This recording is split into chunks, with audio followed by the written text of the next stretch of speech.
Go ahead. Yeah, just it was a gritty win by our team.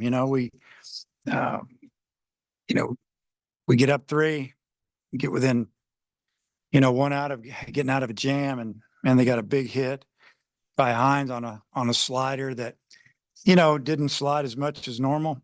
Give him credit; he did a great job keeping that ball fair, and we just hanging in there. Hit a home run inning or two later, and took the lead, and gave it right back to him in the eighth. Holding to two that inning was big because I think, I don't know, they scored 2 runs and maybe got one hit somewhere in there. I think that might be right.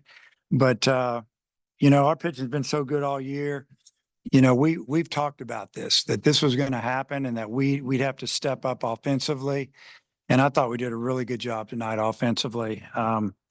Stephen just kept throwing strikes and mixing it up, and he's got that carry fastball, and if he's got someone behind the plate that's going to give you that high pitch, he can be a lot of trouble. And it's just a good win for our team on a night that honestly we didn't play our best. So proud of our guys. Dave White's been hitting well for you the last several games, but he's also shown some pop, a couple of home runs the last 3 games. Just what have you seen from him? What's maybe led to that power surge? We talked about it in Lexington that his batting, Friday or Thursday batting practice was the best I'd seen him hit the ball in a long time, and bat speed seemed to be up a little bit. And, he made a comment that, I said something about you're getting it going, you're getting hot. And he said, that's kind of what it's all about. Getting it going at the end of the year. It's better than the beginning. And hey, whatever it takes, whatever mindset you got to have. And, but he's been swinging the bat really, really good, obviously. And what did you make of Hagen's start today? Yeah, obviously, again, he's so good that it wasn't one of his better ones. He gets 2 strikes on the first hitter and he ends up walking him. Then he walks the next batter and you're thinking, wow, he's going to throw a lot of pitches, not going to be in the game very long. I think he threw 30 pitches in the first inning and they didn't score on him.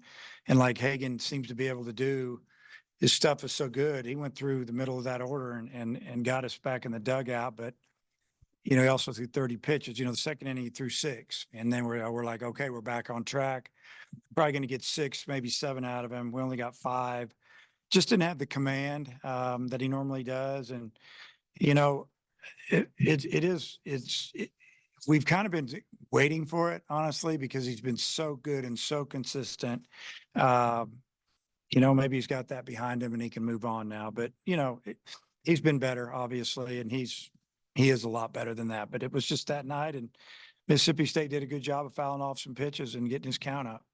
Was there any thoughts maybe try to put him out there in the 6, or was it pretty much easy decision? Well, I think, what was he at, like 95 pitches? Yeah, I mean, we could have probably sent him back out. I guess if he was just peppering the zone and you're thinking, he can get a couple outs and, be at 105, 108. But we just thought, we have bigger plans down the road. So let's just get him out of there.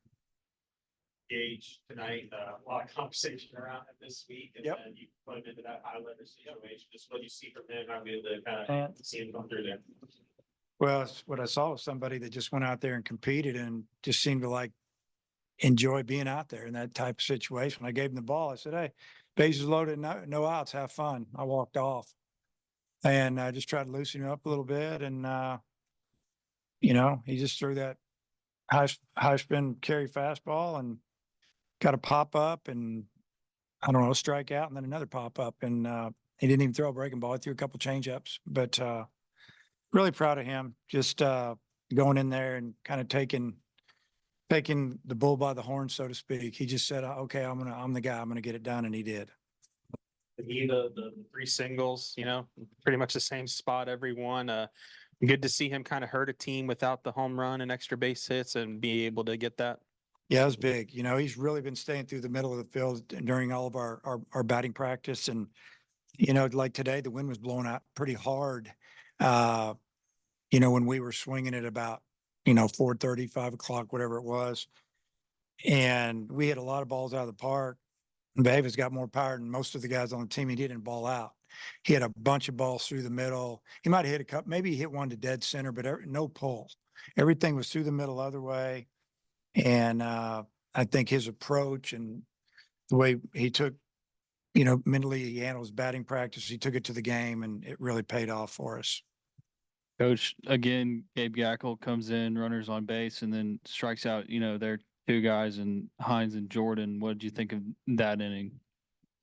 I mean, that was pretty good. Now, I mean, we kind of look at each other in dugout going, this kid still is a freshman. I don't look at him like that anymore. I look at him as just one of our best pitchers. And, he gave us a chance to stay in the game by, getting through that inning. There in the eighth, I guess he just kind of lost his command a little bit. He had some really close pitches and he didn't get any of them. And I'm not saying they were strikes, but they were really close. And, sometimes you got to have a break here and there, but I thought he was great there in the seventh. Maybe the sixth as well. And on that catch by Peyton Holt, I forgot which inning it was, but it was kind of like he was kind of like turning, and it was kind of a desperation move.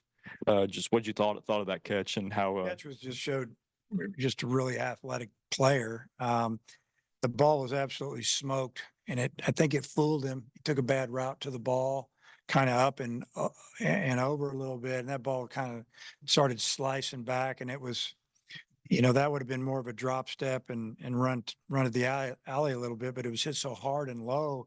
Those are hard to judge off the bat. And, he made a last second adjustment and threw his glove up there and caught it. And that would have been a tough one because that would have been a leadoff double. And instead we got an out there. It was a great play. Jared Sprigalot went 3 for 4, and he had, he put together some timely hitting too with the home run and the base hit to eventually that got him to score on the wild pitch, and then another base hit that he scored the game leading runs. Just what do you think of his performance today? He's outstanding. I mean, those were some clutch. Home run was clutch, gave us the lead after we let it slip, and then that hit there in the bottom of the eighth. All of a sudden we got something rolling. We got first and second and one out, and Aloy up, and it just it set us up there. But he tough out, really swinging the bat well. Before the season, when we talked to you about Spraglot, he was going to be this defensive whiz, and he's turned out to be one of your better offensive Yep. performers. Has it surprised you at all what he's done offensively? A little bit because in the fall and what he did in the past, and we had the video of it, he would hit the ball. He was pull. And at the beginning of the year, he was still pulling a lot, but his batting practice is the same. I mean, he didn't come close to hitting that ball out of the park today. Everything's through the right side, through the middle, right side.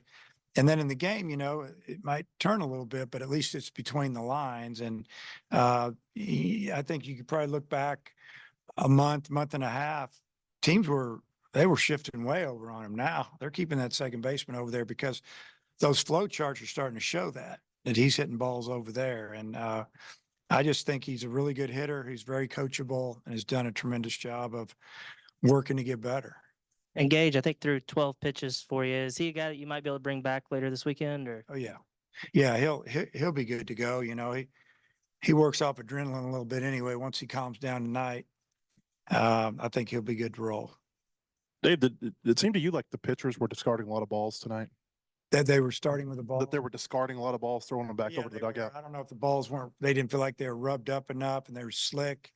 The other team's pitchers tossed a few out as well. So we'll look into that. We had it happen on the road a couple of times. It's, I think the umpires prove them. I'm not saying they rub them up all the time. They get some help, but maybe they were a little slick, I think. What is that process to rub them up beforehand?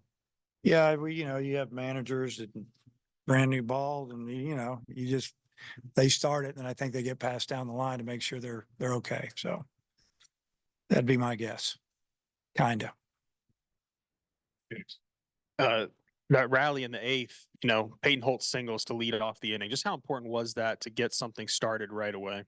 Well, it was like super big, honestly. I mean, I don't know how to word it. He did it with 2 strikes. I think he was down 2 strikes. Then it went 1-2, something like that. And, laid off a pitch, and, I got a slider, and it was away from me. He almost went out and hit it with one hand. If you really look back at the video, it got extended there and just hooked it. Stovall they busted him in a couple times and, you know, got to give the pitcher credit. He really located to his glove side. And then when Jared singled to right, you know, it was like, wow, here we go. We got a shot here. And then, I think he did it with maybe one strike on him, and Eloy got his single with maybe two strikes again. I mean, that was huge. So some really, really good at bats with two strikes on him. And if you can just Walk us through Holt moving up to that leadoff spot, the thinking behind that. Yeah, you know, we decided to go with some right-handed hitters tonight. You know, Kendall was trying to give him a little bit more time to heal.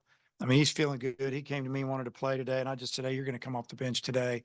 The right-hander, you know, if you look at the numbers, righties were hitting 100 points higher than lefties were. And, you know, originally I was thinking about putting Kendall up top and move Peyton to the 3-hole and have Jared in the 2-hole.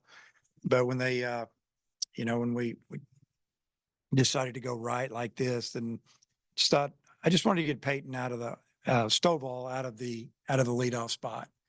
And, you know, it wasn't looking too good there until about the 8th inning. And then, you know, Holt got that big hit. We think about it. I think Stovall led off at least 2 or 3 innings. I think 2 for sure. So, but you know, the game, the innings, you're going to get that opportunity to hit leadoff or drive in runs sometime during the game, usually if you're at the top. So it worked out. I mean, they're interchangeable, honestly. We don't have like a true leadoff guy that's going to take pitches and bunt and slap it around and bother you and steal bases. We have just more hitters, I guess, you know, guys that are going to hit. So, but I was really proud of our offense tonight. I thought they did a tremendous job against some really good pitching. go. Okay. Good job.